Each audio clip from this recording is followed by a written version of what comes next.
isso. O que ele quer é outra coisa, né?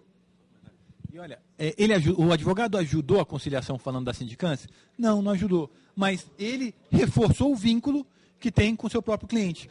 Eu, como conciliador, tenho que ficar calado ali, porque é uma relação que os dois têm, e se eu tentar coibir o advogado, eu ganho, eu polarizo a minha relação com o advogado. E a minha ideia é evitar isso ao máximo, para que o advogado possa ver que eu estou ali realmente para ajudá-los.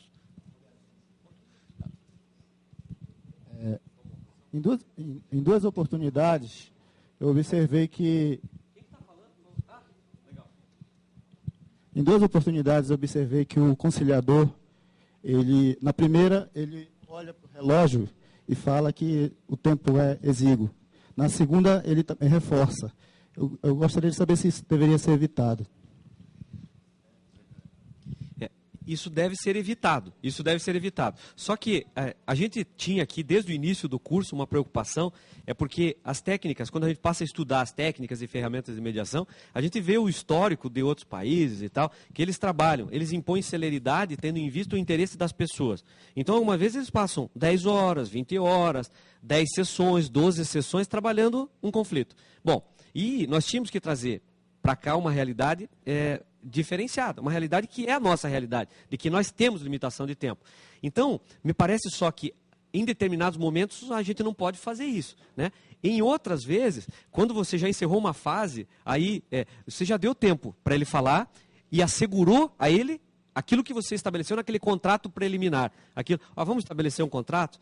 Esse negócio inicial vai ser assim, você vai falar 5 minutos, quando você estiver falando não vai ser interrompido, depois a outra parte vai falar 5 minutos, tá bom assim para vocês? Dá para cumprir isso?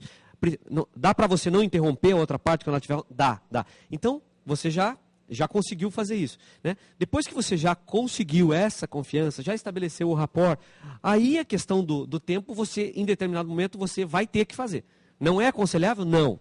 Como técnica de mediação, de autocomposição ideal, não é adequado você olhar no relógio, porque demonstraria, em tese, uma escuta nervosa. Aquela escuta, aquela escuta nervosa que não faz bem, né? Mas em determinados momentos, a realidade nossa vai ter que pontuar, né? Está sendo cumprido o nosso contrato, mas passou um pouco daquilo que foi estabelecido naquele contrato inicial de abertura, aí o conciliador vai ter que ter a sensibilidade para tentar, né, estabelecer que tem uma limitação de tempo e que ela é real. Tem uma solução fácil? Tem. Relógio na parede. Tá? Lá no estúdio não tinha. Tá? E então eu precisava me organizar. Né? Eu concordo também. É deselegante, é descortês, né, virar e olhar no relógio, né, dizendo o seu tempo acabou, praticamente. Se estiver no meio da disputa, interrompe. É um show de horror. Agora, lá não tinha relógio de parede e a preocupação é que possamos identificar, a ideia era mostrar a sessão individual, mostrar que existe, para poder voltar à sessão conjunta. Né? Então, não deixar a sessão individual se elastecer. E vejam, se deixar, isso que corre 15, 20 minutos, em mediações sem limite de tempo, é comum fazer uma sessão individual de meia hora, 40 minutos. E, naturalmente, a gente não pode fazer isso. É realmente muito pontual. De novo, a ideia era mostrar a possibilidade de sessões individuais. Posso?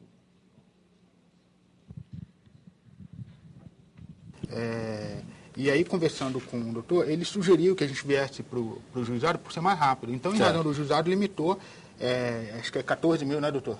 14 mil. Isso. Eu acho que, então, esse valor é o valor, assim... Porque é muito difícil, a gente não sabe quanto que é. A gente prefere até deixar que o juiz decida, mas eu acho que 14 mil é um valor bastante razoável. Um ponto interessante, Leonardo, que você indicou. Realmente, normalmente, quando a parte vem, ela não tem uma noção muito boa de qual o valor que seria um valor padrão.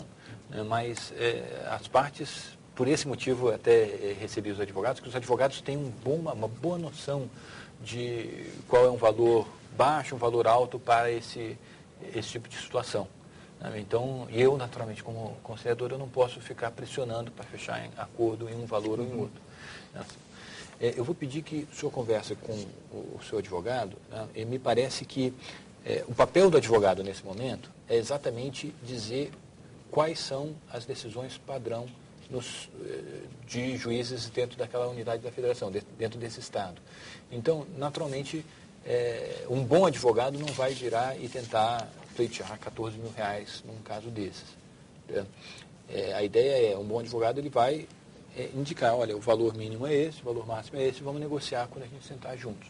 Né? Mas antes da gente voltar, eu queria só que a gente pensasse em estabelecer, quando nos reunirmos com o banco Beta Ômega de novo, aquelas outras coisas que você falou que gostaria. Então, uma declaração do banco de que você nunca atrasou pagamento, ou eventualmente um registro deles de que vão mandar uma carta para... eu estou entendendo o que você me disse, me corrija se eu estiver errado, para o setor de diligências e sindicâncias em relação ao gerente. Então vamos tentar atender esses seus outros interesses antes e depois a gente falar sobre dinheiro, que fica mais fácil. E nesse meio tempo eu vou pedir que os dois conversem ali fora sobre qual é a melhor estratégia para pedir um valor justo, né? E como é que a gente vai provar esse valor justo, critérios objetivos para que, por exemplo, o Tomás, como advogado, aprove esse valor perante a cliente. Okay? Eu estou numa situação em que, naturalmente, os dois advogados estão orientando muito bem os clientes. Eu quero aproveitar esse apoio dos advogados para que desenvolvam dessa forma. Eu acho que tem uma questão em relação às suas expectativas, de quanto ia receber e quanto eventualmente pode pedir. Eu vou pedir que o senhor converse com o seu advogado, que me parece que ele está bem por dentro, que ele fez a pesquisa, inclusive. Ok. Está bem? Então, agradeço a sua participação e nos reunimos de novo daqui a 5 ou 7 minutos. Ok. Tá? Obrigado.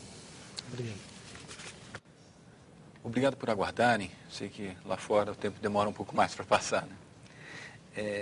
Helena, sua contribuição tem sido muito especial. Eu acho que o fato de a gente criar um ambiente de confidencialidade do banco, saber que o que a gente está discutindo aqui não vai ser comunicado ao juiz ajuda, mas alguém assim como um representante de um saque como você, a gente dificilmente tem. Obrigado. Eu agradeço muito esse esforço do banco de tentar atender a expectativa do cliente. O banco teria alguma coisa que gostaria de comentar comigo que não comentou na frente do Leonardo? Não que eu me lembro. Não? Se lembra, Tem. Ok. Bom, eles estão pedindo aqui pelo teto. Certo. Quer dizer, a impressão que fica é que o pedido da indenização tem a ver com quem está do outro lado. Tem a ver com o fato da parte ser um banco, de ser uma instituição financeira. E a gente está com receio de não conseguir fechar um acordo baseado nisso, né? Ótimo ponto. A não ser que essa expectativa de receber uma indenização maior pelo fato de ser um banco, eu acho que não pode ser, não pode subsistir, né? É um bom ponto.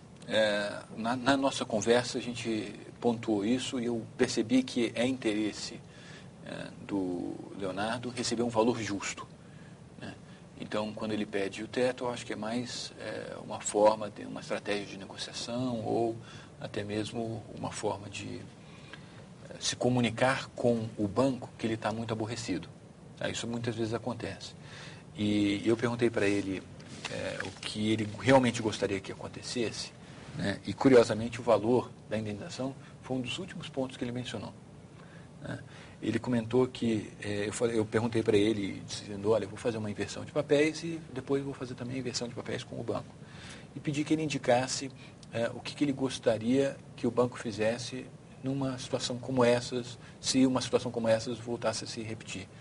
Ele falou, olha, eu gostaria de respostas mais rápidas no 0800, eu gostaria de maior autonomia ao gerente, para que o gerente pudesse resolver. Né?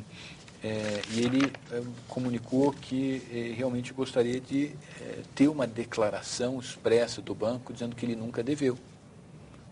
Ou melhor, que ele pagou regularmente o empréstimo dele junto ao banco Beta Ômega. É justo. Muito bem. Então você vê que esse foi o interesse que ele mencionou como sendo o principal. Ele também pediu que fosse ou aberta uma sindicância ou enviada